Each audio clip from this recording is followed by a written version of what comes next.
আপনি কোনটা ব্যবহার করেন, পেট্রোল ইঞ্জিন নাকি ডিজেল ইঞ্জিন?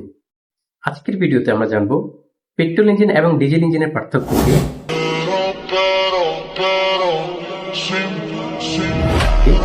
পেট্রোল ইঞ্জিন এবং ডিজেল ইঞ্জিনের মৌলিক যে পার্থক্য সেটা আমরা এর নাম শুনলে বুঝতে পারতেছি।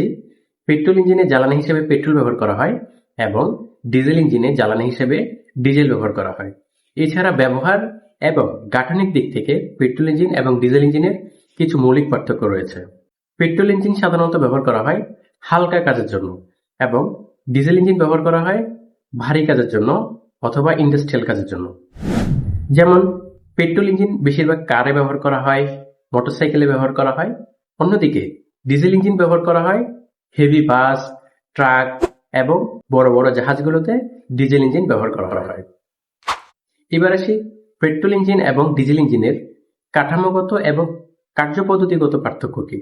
আমরা জানি স্ট্রোকের ভিত্তিতে ইঞ্জিন দুই প্রকার, 2 স্ট্রোক এবং 4 স্ট্রোক।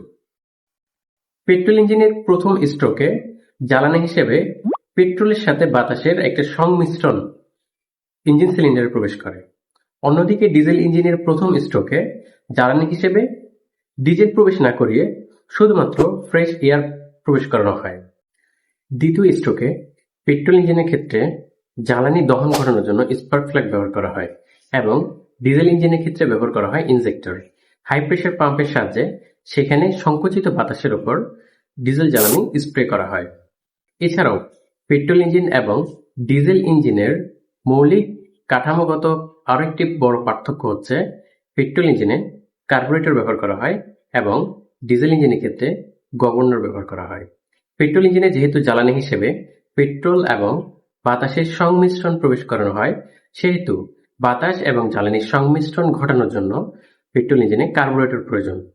অন্যদিকে ডিজেল ইঞ্জিনের ক্ষেত্রে ইঞ্জিনের চাহিদা অনুযায়ী জ্বালানি সরবরাহের জন্য গভর্নর ব্যবহার করা হয়। পেট্রোল জ্বালানির তাপীয়মান কম হওয়ার ফলে পেট্রোল ইঞ্জিনের মাধ্যমে পেট্রোল জ্বালানিকে পুড়িয়ে তুলনামূলক কম শক্তি উৎপাদন করা যায় এবং ডিজেল জ্বালানি যেহেতু তাপীয়মান বেশি, সেহেতু ডিজেল জ্বালানি পুড়িয়ে তুলনামূলক বেশি শক্তি উৎপাদন করা যায়। পেট্রোল জ্বালানি হালকা হওয়ার ফলে পেট্রোল জ্বালানির কনজাম্পশন বেশি হয়, ডিজেল জ্বালানি ভারী হওয়ার কারণে ডিজেল জ্বালানির কনজাম্পশন কম হয়। তবে মূল্য বিবেচনায় পেট্রোলের মূল্য তুলনামূলক কম এবং ডিজেলের মূল্য তুলনামূলক বেশি। প্রিয় দর্শক, এই ছিল আমাদের আজকের ভিডিওটি কেমন লাগলো কমেন্ট করে জানাবেন এবং পরবর্তীতে আপনি কোন বিষয়ের উপর ভিডিও দেখতে চান কমেন্ট করে জানাতে ভুলবেন না।